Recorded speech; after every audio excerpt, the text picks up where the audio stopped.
Meus irmãos, que Jesus esteja entre nós.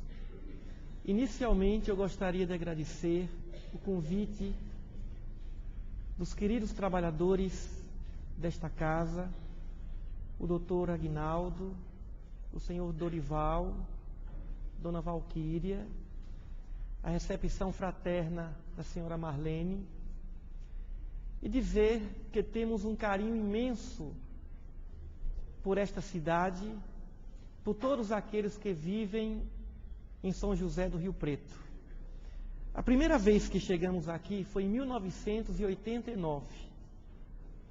E ficamos, por que não dizer, encantados com a recepção, com o carinho. E nessa época fizemos uma palestra no Centro Espírita Allan Kardec. Daqui seguimos e visitamos outras cidades pela primeira vez no estado de São Paulo.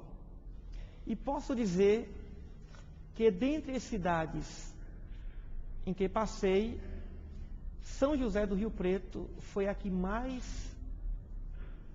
me sensibilizou.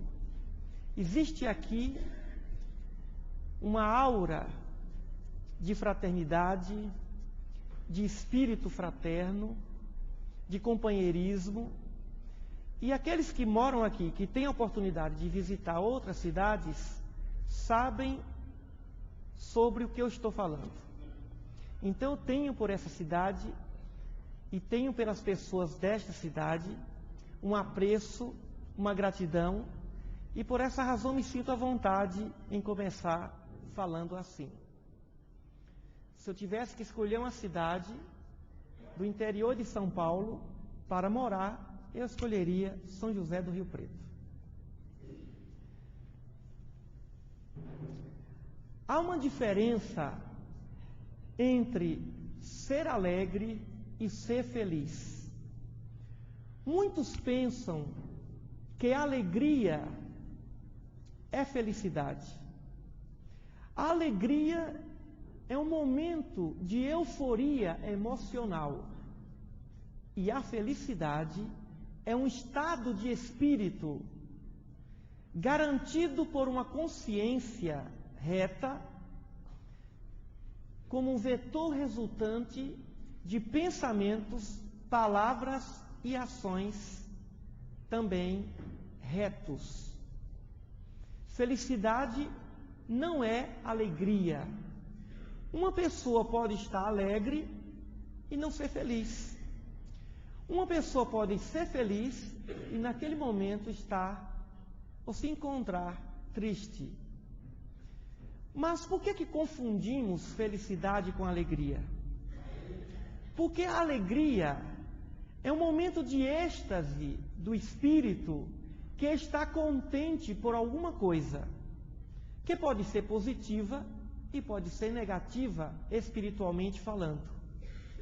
Mas muitos pensam na felicidade de diversos modos. Allan Kardec encontrou a felicidade através do bom senso e da justiça.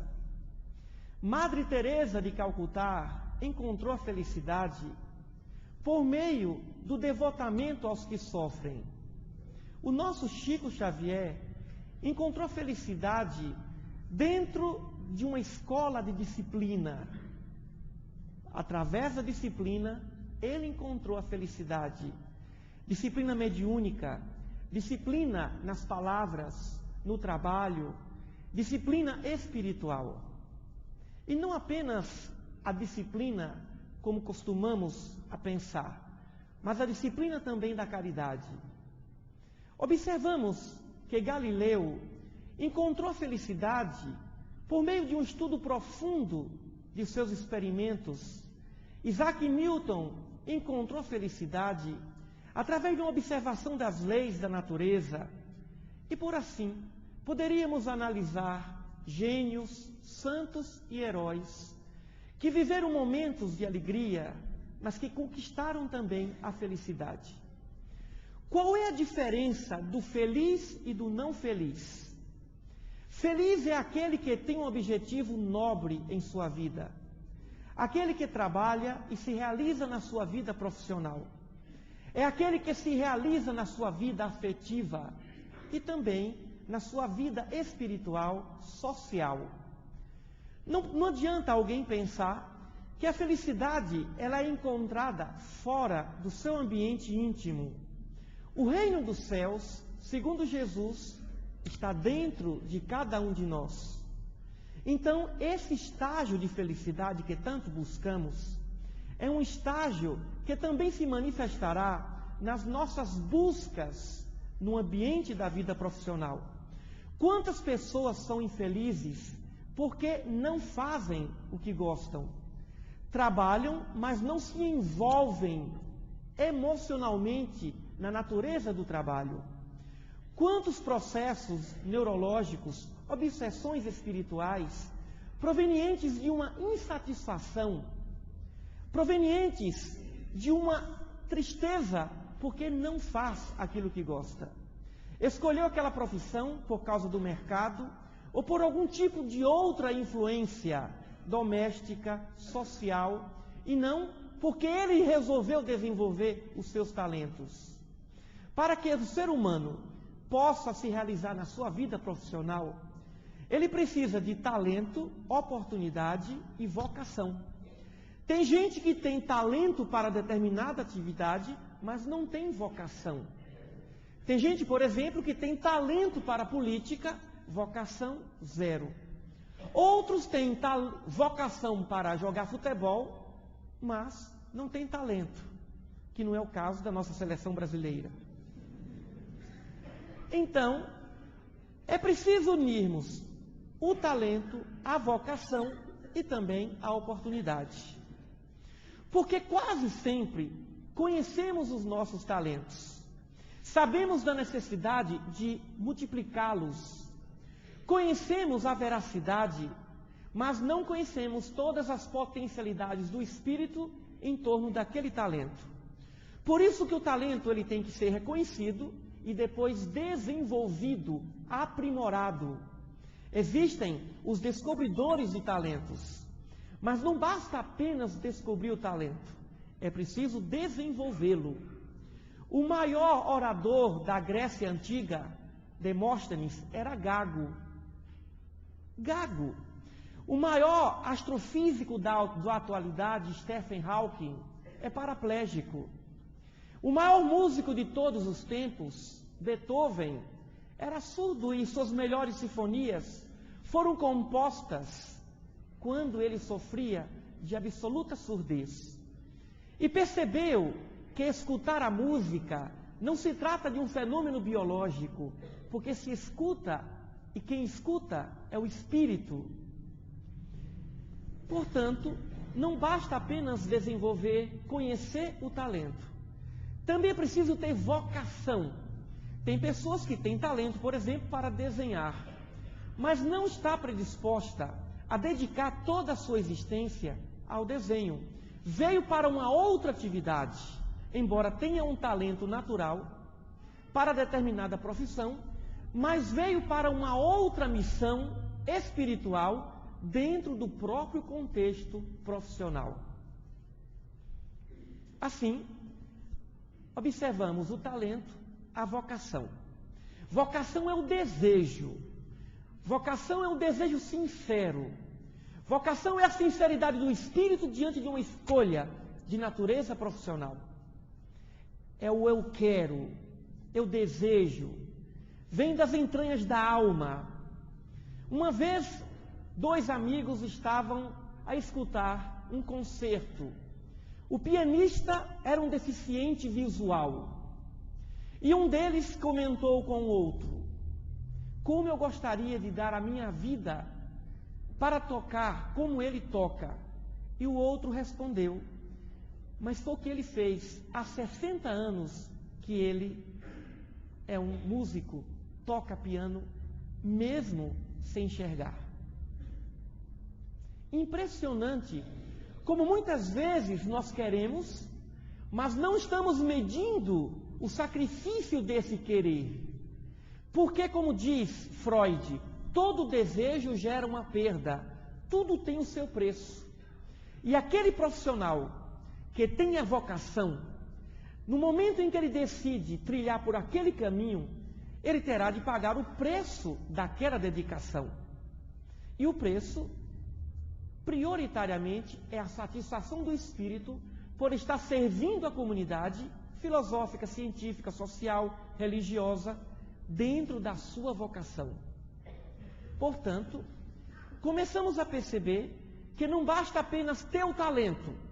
E aproveitando a oportunidade da Copa de 2006, os nossos atletas, talentosíssimos, a melhor das seleções, mas não estavam naquele momento envolvidos numa vocação profunda, como poderíamos encontrar na nossa seleção de Portugal.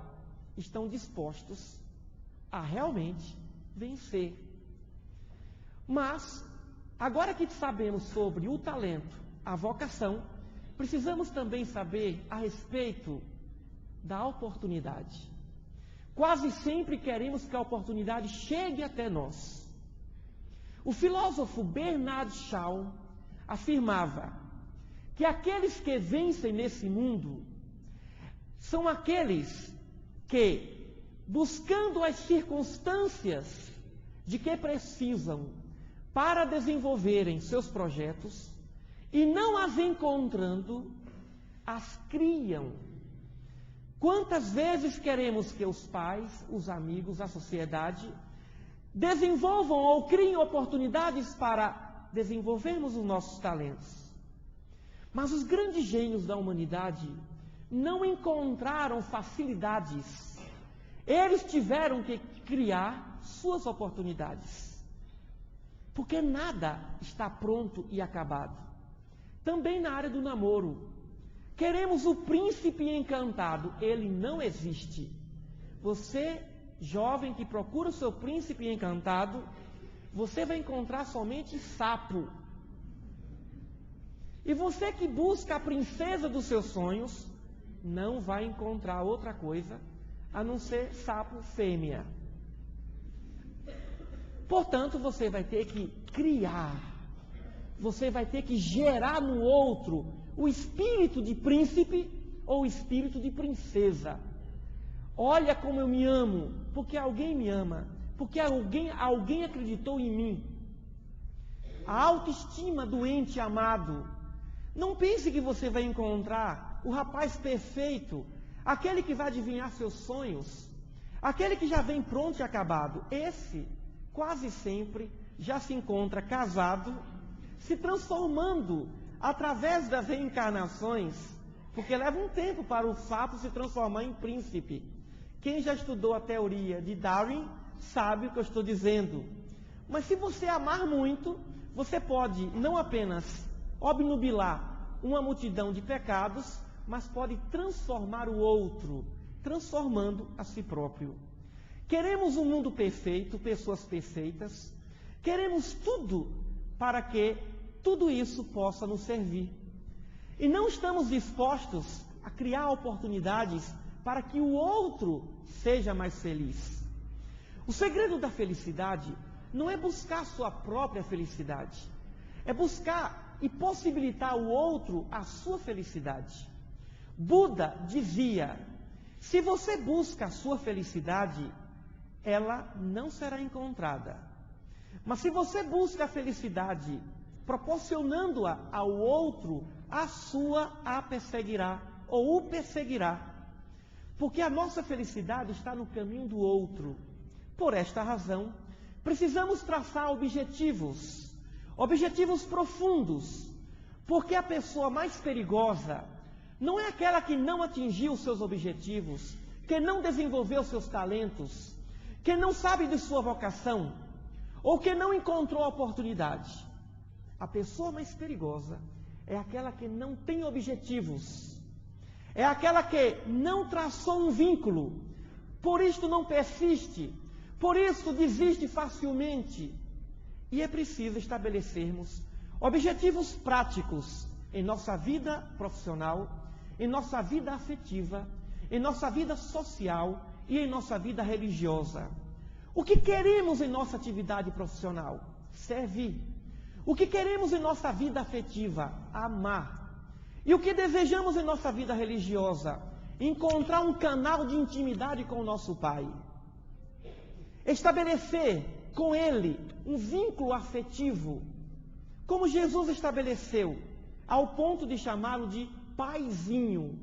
Conhecia profundamente a meiguice, a doçura, sabia da grandeza da onipotência, mas sabia do extremado carinho, do infinito carinho que o Pai sente por nós. O que nós queremos em nossa existência? Para quem conhece aqui sobre projeto de pesquisa científica, sabe que um projeto de pesquisa começa com a introdução. Na introdução, ali existe a seguinte pergunta: o quê?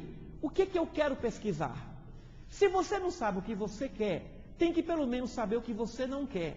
Não quero, não quero, não quero. Por eliminação, o que sobrou é o que você quer. Se você não sabe o que verdadeiramente você quer, comece analisando as coisas que você não quer. E aos poucos vai se descortinando um novo objetivo. Mas para atingirmos um objetivo, precisamos de um outro ponto importante, que é poder. Ninguém atinge um objetivo sem poder. E poder é influência. Jesus atingiu todos os seus objetivos, porque ele tinha poder. Uma influência entre ele e o Pai.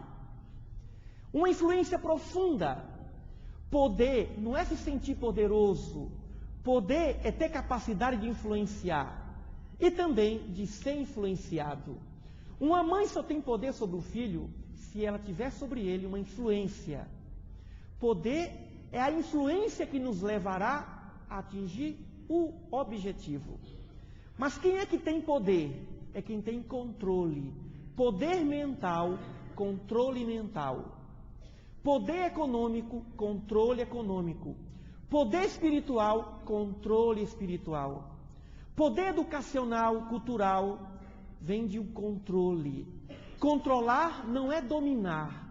Controlar é estabelecer uma consciência. Controla quem tem consciência. Somos centrais de consciências. Não somos nossas mentes. Não somos os nossos pensamentos. Não somos o que sentimos nem o que pensamos.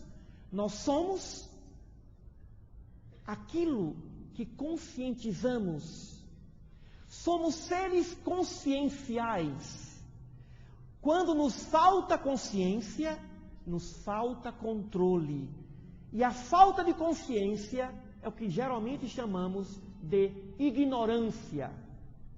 A ignorância é um estado, não de inconsciência ou de subconsciência. A ignorância é um estado de falta de consciência. Porque a subconsciência pode ser a reserva daquela memória consciencial do passado. E o inconsciente ou a inconsciência já é um estado mais atávico ainda, mais anterior, primitivo, uma caixa preta do espírito, que o homem consciencial, que o espírito do devir consciencial não tem a capacidade de entender. Portanto, não confundamos inconsciência com subconsciência. As experiências do espírito do passado estão armazenadas em nosso subconsciente e protegidas pela subconsciência. Mas desde o átomo até o momento da nossa individuação, da esquetiofirese imanente do espírito, está tal processo de gestação espiritual na nossa inconsciência, que nenhuma regressão de memória consciencial, subconsciencial, poderá adentrar. Essa inconsciência, somente os espíritos superiores, dirigentes da nossa evolução espiritual, têm a capacidade de perceber e conhecer. Assim, não vamos pensar senão que consciência é um estado profundo de controle. Só quem tem autocontrole é quem tem autoconsciência. A humildade é um estado de autoconsciência, porque humilde não se acha melhor e nem pior do que ninguém. Tem consciência de suas potencialidades e tem consciência de suas limitações, sem se achar superior ou inferior a quem quer que seja. Mas quem é que tem controle? Quem é que tem essa consciência espiritual? É quem tem disciplina. Disciplina é a arte de fazer a coisa certa, na hora certa. Disciplina é foco. Disciplina é concentração. O que nós chamamos de pecado não passa de atitude ou de pensamento desconcentrado. Uma vez uma mulher me perguntou, me disse: Emídio, o meu marido é um adúltero. Eu disse: não, ele não é um adúltero, ele é apenas um desconcentrado. Pega o seu marido, leve para a fazenda, fique 30 dias, ele só vai ver a senhora. Que não passe nem um animal fêmea, nem um pavão. Ao final de 30 dias ele vai voltar à paixão. Vai se focar, vai se concentrar afetivamente na senhora. O que é a paixão? A paixão é um estágio de concentração de energias emocionais, afetivas, sentimentais. A paixão é uma condensação, é um congelamento energético de pensamentos e sentimentos sobre algo ou sobre alguém. Uma pessoa apaixonada é aquela que conseguiu organizar e concentrar determinadas energias profundas do espírito para atingir determinado objetivo. Por isso que um jovem apaixonado nunca mente. Não é só jovem não. Porque o primeiro amor é sempre quando nós estamos amando outra vez. Outro dia alguém perguntou: quando é que alguém não mente? Eu respondi: o único estágio em que a pessoa realmente não mente, se despoja de todas as máscaras, é quando se está apaixonado. E aí faz a bobagem de falar tudo para o outro. E conta como é que foi. Quantos namorados teve? Não façam isso. Quantas namoradas? Tá vendo aquela eu namorei? Não. Não conte quantos namorados. Não fale para o seu namorado, para a sua namorada, quantas dezenas de namoradas você teve. Eu digo assim: namorei com alguém, mas nada sem significação. Nada que pudesse significar algo. Mas é bom falar a verdade. Não diga assim: você é a mulher mais maravilhosa do mundo. Tadinha, ela não é a mulher mais maravilhosa do mundo. Não faça isso. Você é o homem mais lindo do planeta. Está simplesmente praticando um pecado contra o Espírito Santo. Mas você pode dizer a verdade é sempre mais contundente. Quer ver? Mulher, existem mulheres mais bonitas do que você. Agora afasta, porque dependendo da quantidade de anos de casamento, a reação pode ser fatal. Óbito. Existem mulheres mais inteligentes do que você. E ela fica só assim. Mais pacientes. Mas muito mais compreensivas.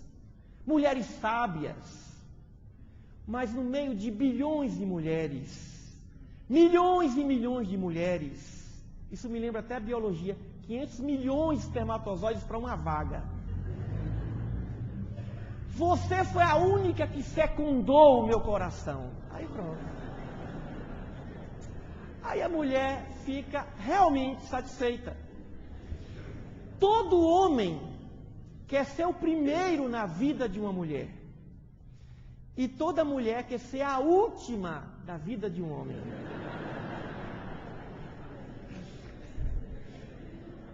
Portanto, ao encontrar o bem-amado, diga assim: você foi o primeiro, mas você não amou? Não, nunca amei ninguém. Você é a primeira pessoa que eu estou amando. É assim que o homem gosta de ouvir. E para a mulher, você fala assim: você foi a única, ninguém mais eu amei, eu não amei mais alguém que você. A prova disso, eu casei com você. Pronto. É a disciplina da concentração. Nós não somos treinados para pensar. Por que é que praticamos os mesmos erros mais de uma vez? Por que que, sabendo que não devemos fazer, que fazemos? O apóstolo Paulo dizia: faço todos os dias o que eu não quero, e o que eu quero não faço. O que significa isso? Significa que nós queremos, mas temos grandes objetivos e deveremos querer mais. É preciso determinarmos um princípio de educação. Ensinamos as nossas crianças a comer, a contar, a sentar-se. Ninguém diz para o filho: filho, sente-se para pensar. Sente-se e fique calado. Sente-se porque agora não quero ouvir um pio. Sente-se para comer. Sente-se ou deixe-se para dormir. Sente-se para descansar. Ninguém diz para o ser humano: sente-se para pensar. Pensar sobre o que pensa. Pensar sobre o que sente. Pensamento e sentimento geram vontades. A sua vontade vem de um pensamento profundo, de um sentimento profundo. E essa vontade profunda gerará uma ação. E a ação gerará um hábito. O hábito formará uma personalidade, uma estrutura de personalidade. A personalidade determinará um destino. E o destino, nossa evolução espiritual. O nosso nível espiritual. Assim, precisamos estabelecer uma disciplina. A disciplina não é uma coisa rigorosa. Disciplina é tranquila, é suave. Mas quem tem disciplina é quem tem planejamento. Planejar é a arte de determinar o que quer. Mas não apenas o que quer, mas por que quer. Por que eu quero o projeto científico? Eu sei o que eu quero. Agora vem o problema. Por que quero? Qual é a minha inquietação? Eu quero porque tenho uma inquietação em minha alma. Eu estou encarnado nesse planeta porque há um objetivo. Mas antes disso há um problema. Por que eu quero? O objetivo do nosso problema, ou do nosso projeto. Depois vem a outra pergunta. Para quê? É o objetivo. Objetivo geral, objetivo específico. Determinando aí seus objetivos. Depois vem a outra pergunta. Qual é a utilidade daquilo que eu quero? Qual é a importância daquilo que eu quero? Qual é a necessidade do que eu quero? Isso se chama... Temos a introdução, o problema, o objetivo e agora temos a justificativa. Se você quer, sabe por que quer, para que você deseja, você também tem que saber qual é a necessidade do seu querer. Qual é a importância do seu querer? Porque se você quer alguma coisa que não tem qualquer necessidade ou importância ou utilidade, por que querer? Por que desejar? Não justifica. Portanto, o seu planejamento tem que ser justificado. Sua ação tem que ser justificada. E essa justificativa vem da necessidade, da importância. Mas dentro desse projeto e dos nossos objetivos, vamos organizar o nosso querer. É necessário primeiro querer o que é necessário, depois o que é importante e depois, a posteriori, o que seria menos importante. Geralmente queremos fazer o que é menos importante, depois o importante e por último o necessário. E deixamos as necessidades em terceiro plano. Francisco de Assis, o patrono dessa casa, dizia: faça primeiro o que é necessário, depois o possível, e depois você perceberá que estará fazendo o impossível. Nós queremos o impossível, queremos que o outro nos ame, que o outro nos compreenda, que o outro nos perdoe, que o outro esteja ao nosso serviço. Isso é impossível. é importante, mas o necessário é o inverso. O que é que eu posso fazer para ajudar o outro, compreender o outro, amar o outro? Isso é necessário e é perfeitamente possível. Se eu fizer assim, certamente o inverso também virá. Por isso não se deve casar para ser feliz, se deve casar para fazer o outro feliz. Porque quanto mais nos preocuparmos com o outro, com a felicidade do outro, sem aprisioná-lo, essa felicidade se voltará. Agora que sabemos o que queremos, por que queremos, para quê, qual é a importância ou a necessidade, temos que saber como fazer, a metodologia. Como é que eu vou fazer? Muita gente para por aí, sabe que tem que fazer, da importância, agora como é que eu faço? Como é que eu vou praticar a caridade segundo os ensinamentos de Jesus? A melhor propaganda é: experimente. Não é assim que os nossos irmãos vendem as drogas por aí? Não se tem uma propaganda na televisão, no rádio ou em qualquer imprensa escrita. Simplesmente os traficantes dizem: experimente. Experimente. Se você não gostar, não precisa se incomodar. E olha, leve. É a amostra grátis. Experimente. Experimente perdoar. Não adianta dizer para alguém: meu irmão, perdoe, porque é bom, você vai se libertar. Não. Ele não vai perdoar. É melhor dizer: eu experimentei perdoar e tive grandes vantagens com isso. Eu acho que você deveria experimentar. Experimente andar a segunda milha, aquele que lhe forçar a andar uma milha. Experimente orar por aqueles que vos perseguem. Uma vez um aluno meu disse assim: professor, eu estou com um problema sério. Não sei como vou continuar a pagar a faculdade. O meu chefe me persegue. E ele me disse: e ele é padre. Eu falei: meu Deus, como é que vamos fazer? Jesus disse que tem que orar pelos que vos perseguem. Ele é padre, ele está assim com Jesus. E eu falei: ore por ele. Ore por ele que alguma coisa vai acontecer. 3 meses depois, porque segundo ele, esse patrão estava de alguma forma fazendo alguns tipos de comentários, dando a entender que ele seria demitido no final do ano. E ele tinha como fonte de renda esse serviço, esse emprego. Com o salário ele pagava a faculdade de sua esposa e as escolas dos filhos e sua sobrevivência.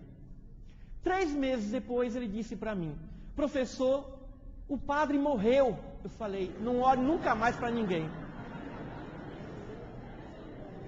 Mas me conta o que aconteceu. Eu orei como o Senhor mandou. Toda quarta e todo domingo, ajoelhado, conversava com Deus assim: meu Pai, amansa o coração do padre. Amansou de vez.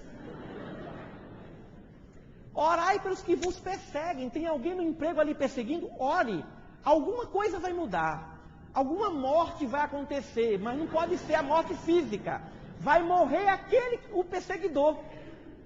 Vai morrer aquele instinto de perseguição. Então Jesus, ele foi impressionante. Orar, bendizei aqueles que vos maldizem. Bendizei. Alguém falou mal de você? Fale bem. Mas que pena, ele falou, ele não devia estar num bom dia. Que eu gosto tanto dele, acho ele maravilhoso, ela sensacional. Funciona assim. Orai pelos que vos perseguem e caluniam. Significa dizer que não temos outra saída. Oração. Então vamos experimentar. Ah, mas eu oro. Ora. Todos que tocam o Senhor. Simão, de mim saiu uma virtude. E depois percebeu que uma mulher que sofria de hemorragia há mais de 10 anos, havia pensado: se eu tocá-lo, eu ficarei curada. Significa que não basta apenas orar. Tem que tocar. A oração tem que sair da alma. Esse meu aluno orou com o coração, sem qualquer mágoa do seu perseguidor. E evidentemente que Jesus tomou as providências. Se não fosse pela desencarnação biológica, certamente ele passaria por um outro processo. Porque a oração do justo, ou até a oração do pecador, entre aspas, o transgressor da lei, sendo sincera, mobiliza e movimenta o universo. E o universo passa a conspirar a seu favor. A prova disso é a nossa seleção de Portugal, Filipão. Tudo aconteceu bom para ele. O Brasil perdeu para que ele pudesse ganhar da França. Certamente poderá ganhar. A Alemanha perdeu porque agora se for Portugal e Itália, o que vai acontecer? Os alemães vão torcer para Portugal. Está tudo fácil para o Filipão. Ou para o Zidane, ninguém sabe. Agora que temos que fazer o planejamento, temos que planejar todos os dias e avaliar os nossos projetos de vida. Não basta apenas saber como vai fazer, quando eu vou fazer. Se você quer, marque uma programação.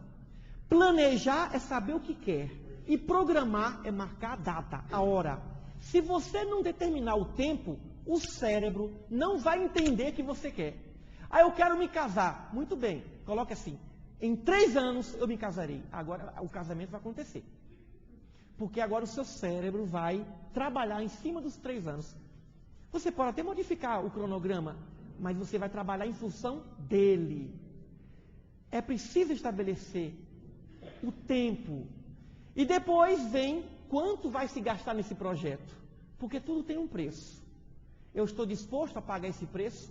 Uma vez uma aluna perguntou, professor, eu estou gostando de um homem casado e ele é meu patrão. O que é que o senhor acha? Toda a sala viu. Eu disse, você está disposto a pagar o preço? Uma semana depois ela me procurou e falou, professor, eu pedi demissão. Eu falei, por quê? Eu pensei bem, não estava disposta a pagar o preço.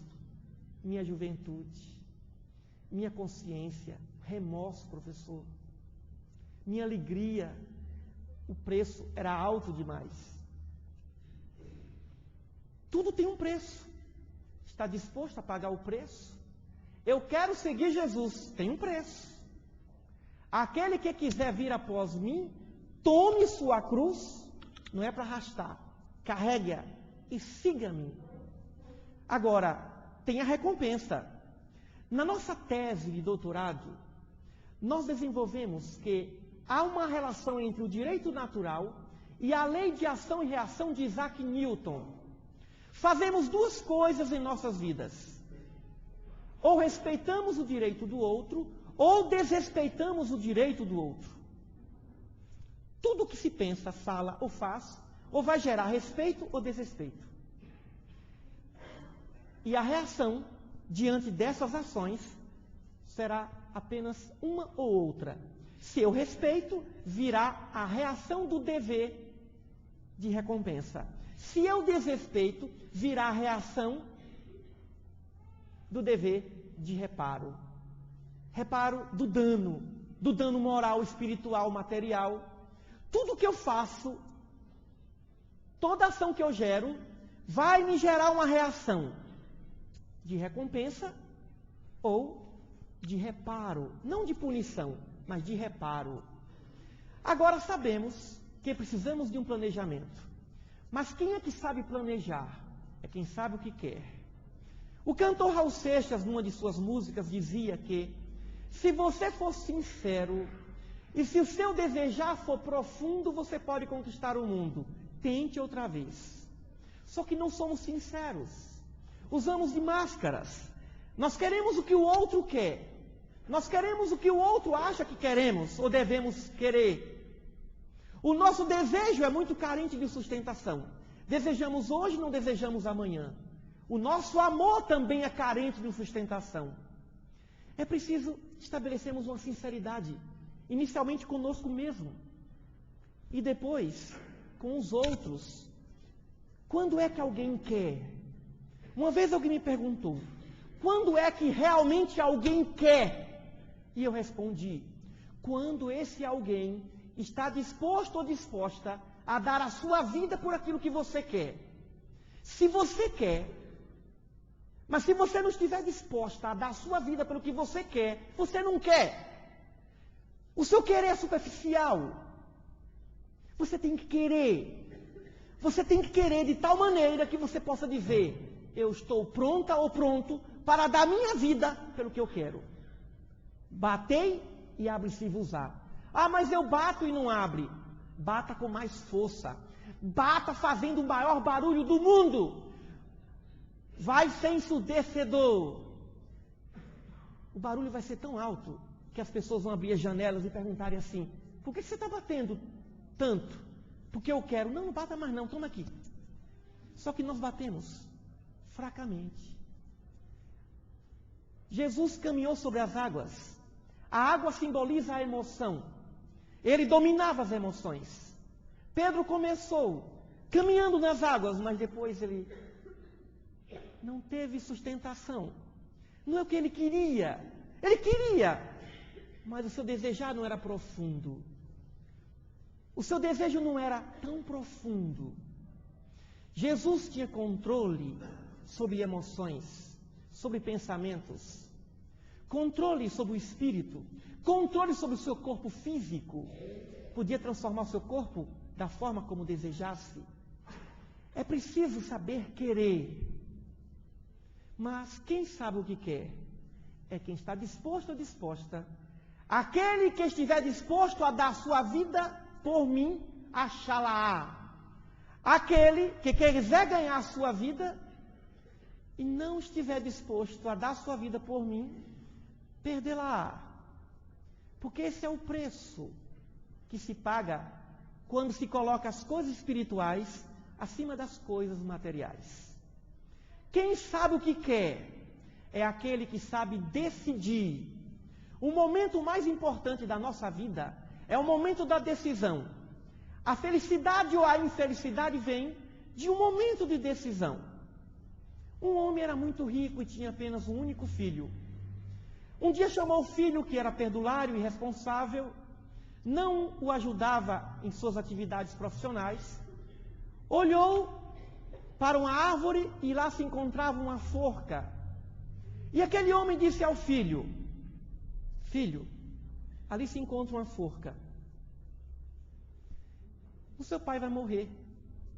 E vai chegar um momento que você vai herdar todos os nossos bens. Você vai entregar os nossos bens nas mãos de terceiros que não saberão administrá-los. As empresas ficarão endividadas. Serão muitas dívidas. Os credores ameaçarão de morte. Você ficará desesperado. E ali se encontra uma forca. Use. Atenda ao último pedido do seu pai. O filho sorriu, ironicamente, e disse ao pai: pai, o senhor está muito forte e eu jamais vou atender o seu pedido. O pai saiu dali e o filho não saberia entender sobre aquele pedido do pai. Como é que o pai, sendo tão bom, dava um conselho ou solicitava aquele tipo de atitude? O tempo passou. 3 anos depois, esse homem veio a desencarnar. Passou-se o tempo e tudo que o pai disse que aconteceria, aconteceu. O filho ficou desesperado. Os credores agora ameaçavam-no de morte. E ele, no momento de desespero, porque o suicídio é a porta do desespero, lembrou do pai. E foi até o quintal da casa onde se encontrava a árvore e a corda, a forca. Olhou para a forca e disse: meu pai tinha razão. Mas como eu precisava de uma segunda chance, eu precisava para poder demonstrar ao meu pai que eu entendi a lição da vida, porque agora estou disposto a ser mais responsável. Como eu errei, como eu me enganei. A parábola, semelhante à parábola do filho pródigo. Chorando, o rapaz subiu à árvore, colocou a corda no pescoço e deixou o corpo tombar. O galho não suportou o peso do corpo, estava oco, caiu sentado, e saía do galho, ou saíam do galho, moedas de ouro, pedras preciosas, pergaminhos, e uma placa em sua frente dizendo: filho, eis aí a tua segunda chance. Mas nem sempre a vida nos dá uma segunda chance. Por isso temos que ter cuidado com nossas decisões.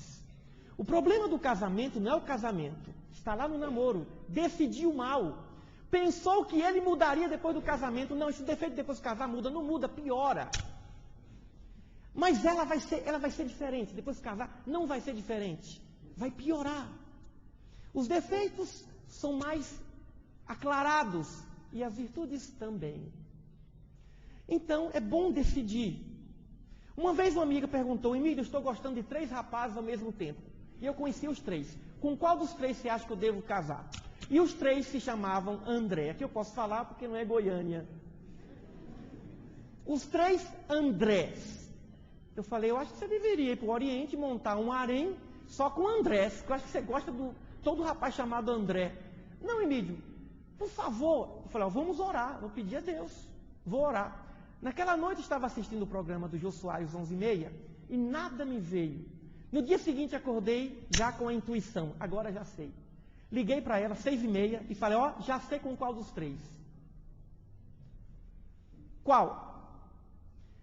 Eu perguntei: quando a gente se casa por causa da virtude, e não por causa do defeito. Mas quando a gente se separa, ninguém se separa assim. Senhor juiz, eu quero separar da minha esposa porque ela é muito prendada, cozinha com a beleza.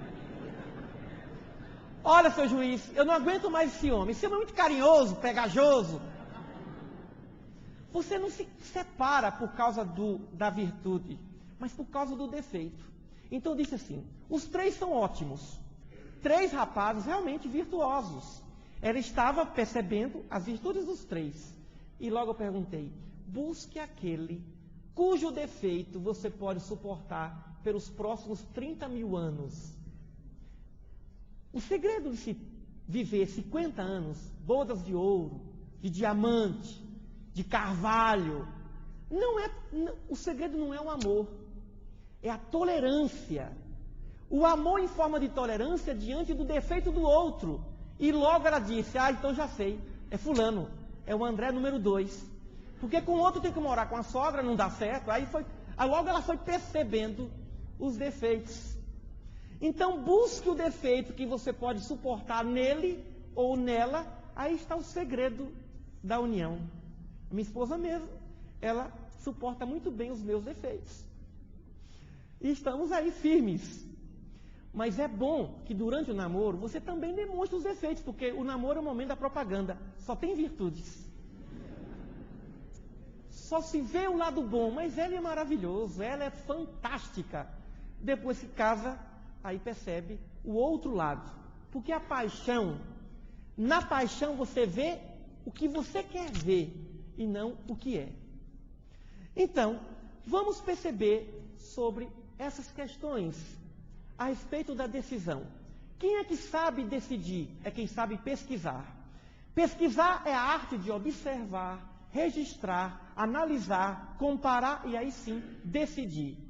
Ninguém deve julgar sem antes observar. Olhai os lírios do campo, observai as aves do céu. Se vós, sendo maus, ofereceis boas coisas aos vossos filhos, qual é o pai cujo filho lhe pedindo um pão vai lhe dar uma pedra? Ou pedindo um peixe vai lhe dar um escorpião? Ora, comparai, se vós, sendo maus, dais boas coisas aos vossos filhos, quanto mais o vosso Pai Celeste. Jesus nos convidou a observar, registrar, analisar. Registrar é anotar, memorizar. Registrar é perceber e fazer em si mesmo uma anotação profunda. Agora você compare. Compare o namorado, compare o produto, compare. O tempo todo você estará comparando. Depois da comparação, agora você decida, você julgue, você determina. Quem sabe pesquisar, sabe decidir. Um juiz não pode decidir sem antes pesquisar os argumentos das partes, os argumentos do autor do processo, do réu do processo. Então nós temos que fazer isso. Vamos pesquisar em nós mesmos, observar, se observe melhor.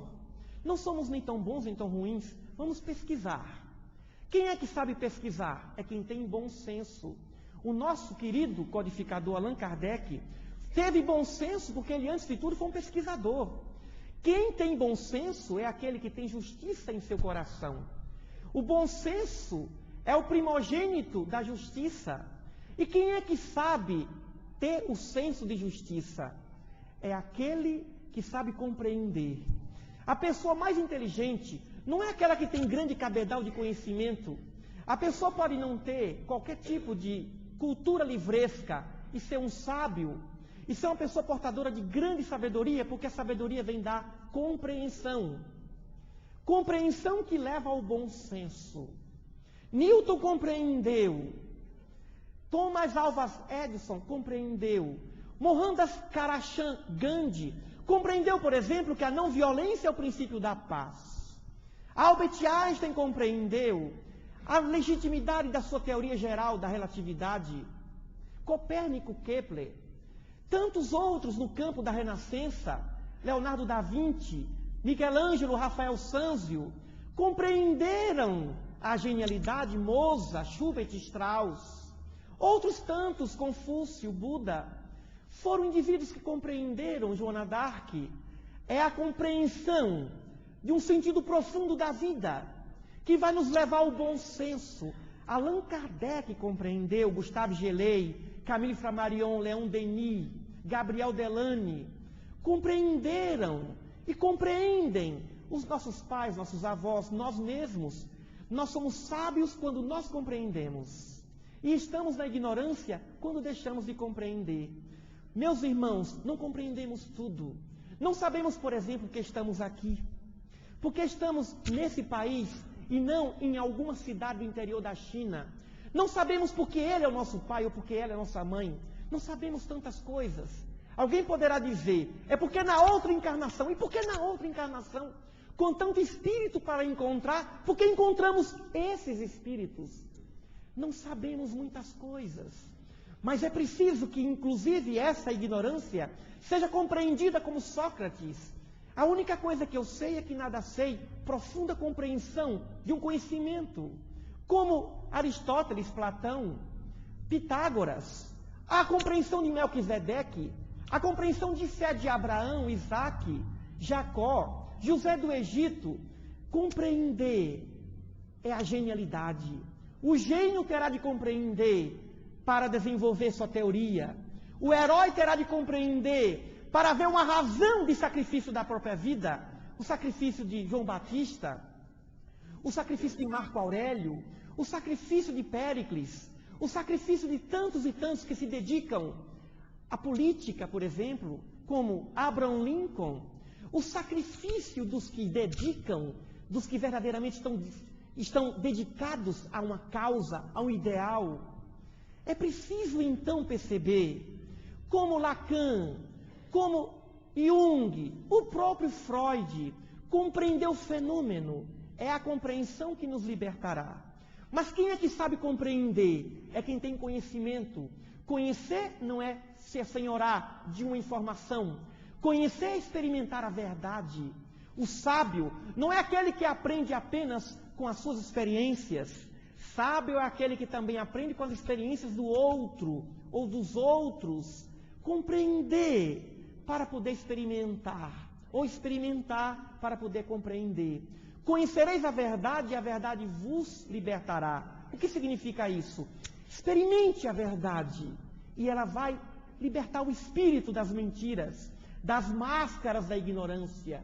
Mas quem é que sabe conhecer? É quem sabe aprender. Aprender a aprender, aprender a ser, aprender a fazer, aprender. Ah, mas eu já sei, tem que aprender. Aprender o que é ser pai de uma criança recém-nascida, o que é ser mãe de uma criança recém-nascida, o que é ser pai de um garoto de 2, 3 anos, o que é ser pai e mãe de um adolescente, de um adulto, o que é ser avô, o que é ser avó, o que é ser marido de 1 ano, 2 anos, 3 anos, 10, 15, 20, 30, 40, 50 anos, 60 anos, aprender. Ah, mas eu já sei, não sabe não. Todos os dias é um momento de aprender um pouco mais, porque não há nada de melhor que não possa ser melhorado, como também não há nada de pior que não possa ser piorado. Ninguém pode pensar, mas eu já cheguei, não chegou. Ah, mas eu alcancei, não alcançou. Nem o infinito e nem o abismo. porque sempre poderia ser pior, mas também para que o orgulho não se instale, sempre poderia ser melhor. Mas quem é que sabe aprender? É quem tem humildade. A humildade é a geradora do aprendizado. O orgulhoso é aquele que parou de aprender. O orgulho é um mecanismo de defesa de quem parou de aprender. E aí então pensa, mas eu estudo, não adianta estudar sem aprender. Mas eu ensino, não adianta ensinar sem compreender aquilo que está ensinando. Portanto, a humildade é um processo dinâmico de aprendizado. Mas quem é que tem humildade? É quem tem boa vontade. Como minha esposa diz, a boa vontade transforma pedra em pena, enquanto que a má vontade transforma pena em pedra. Não tem gente melhor do que uma pessoa com boa vontade. Uma pessoa com boa vontade, por exemplo, alguém diz, fulano falou mal de você. E ele diz, bom, pelo menos não me deu um tapa na cara. Mas ele me deu um tapa na cara. Bom, pelo menos não me deu uma facada. Mas ele deu uma facada. Bom, pelo menos não me matou. Mas ele me matou. Pelo menos não matou a minha família. Mas matou sua família. Não matou a família do vizinho. Quem tem boa vontade vê sempre o lado positivo de tudo. Porque não existe o lado negativo. Ou existe o lado positivo, ou não existe lado algum. Tudo que nos acontece, todas as coisas que acontecem conosco, é para o melhor e para o bem. Até as piores tragédias. Na Cabala judaica diz, veja em cada tragédia a lição superior de Deus. Só que nós não enxergamos. Não percebemos que tudo tem uma razão sublimada de ser. Mesmo as guerras, mesmo as injustiças, na verdade, são mecanismos de justiças que nós desconhecemos, dentro de um processo de evolução. Boa vontade, agora tem a pessoa de má vontade. Fulano falou bem de você. Ele sabia que você ia falar comigo, ele quer alguma coisa. Mas ele viajou na Bahia, trouxe um presente. Não quero não, está enfeitiçado, ele quer me enfeitiçar. Mas ele quer arrumar um emprego para você. Ele quer alguma coisa na minha família, talvez queira casar com a minha filha. Quando nós ficamos na frequência da má vontade, não enxergamos a beleza das lições da vida que nos propiciam a evolução espiritual. Mas de onde vem a boa vontade? Vem do amor. O amor é o grande foco, é o alimento das almas, é o objetivo dos objetivos. O amor é o maior dos poderes. O amor é o melhor dos controles. O amor é a mais bela disciplina. O amor virá como um respaldo de planejamento. Vamos planejar, vamos pesquisar e vamos encontrar o amor. Vamos perceber que a compreensão é o amor em forma de bom senso, é o amor em forma de sabedoria. O conhecimento é o amor em forma de verdade. A humildade é a mais bela vestimenta do amor. A boa vontade é a primogênita do amor. A felicidade que tanto queremos está no amor. Precisamos amar. E amar é ter responsabilidade, respeito, carinho e tolerância. É sabermos cumprir os nossos deveres de cada dia. É compreender. É perceber que a nossa natureza é amor. E que não adianta pensar em amar o outro se não se amar inicialmente. O amor é o grande mistério das almas. O amor é o que existe de mais profundo no ser. O amor que organiza esses universos. A nossa galáxia, com mais de 100 bilhões de estrelas. Os quasares, o universo com mais de 100 bilhões de galáxias. Meus queridos irmãos e amigos espíritas de São José do Rio Preto, é o amor que nos reuniu aqui. Estamos nessa arca de Noé, chamada amor, esse planeta Terra, que gira em torno de si mesmo, com a velocidade de mais de 100 mil quilômetros por hora. Nada gira como o planeta Terra, é a força desse amor. Quando tudo falhar, busquemos o amor. Quando o milagre não acontecer, é porque precisa de amor, porque o amor é o milagre da vida. O amor é a razão de ser do próprio Jesus. Por que ele foi maior do que todos? Porque foi o mestre do amor. amar o inimigo. Ele nos disse, o primeiro filósofo que falou em amor ao inimigo, nem Sócrates, nem Nietzsche, ninguém pensou em amor ao inimigo. O super-homem de Nietzsche está bem distante desse super-homem de amor preconizado pelo Cristo. Esse amor que nos convida nessa noite para a renovação de fé, para a renovação de plena, deixarmos o ontem para lá. Vamos aprender a perdoar, mas inicialmente a nós mesmos. Ninguém pode perdoar alguém se não aprendeu a se perdoar. É o alto perdão do amor, porque o amor quer que nós floresçamos. O amor quer o que temos de melhor em nós mesmos, o nosso amor de Deus. E que esse amor do nosso Pai esteja entre todos, com todos os familiares, que todos os senhores e senhoras estejam aqui e recebam o nosso abraço, que essa maravilhosa cidade, São José do Rio Preto, que nome bonito, São José, um exemplo de amor, amou Maria, e foi esse amor que deu a Jesus a proteção de um lar. Muita paz, que Ele nos abençoe agora e sempre.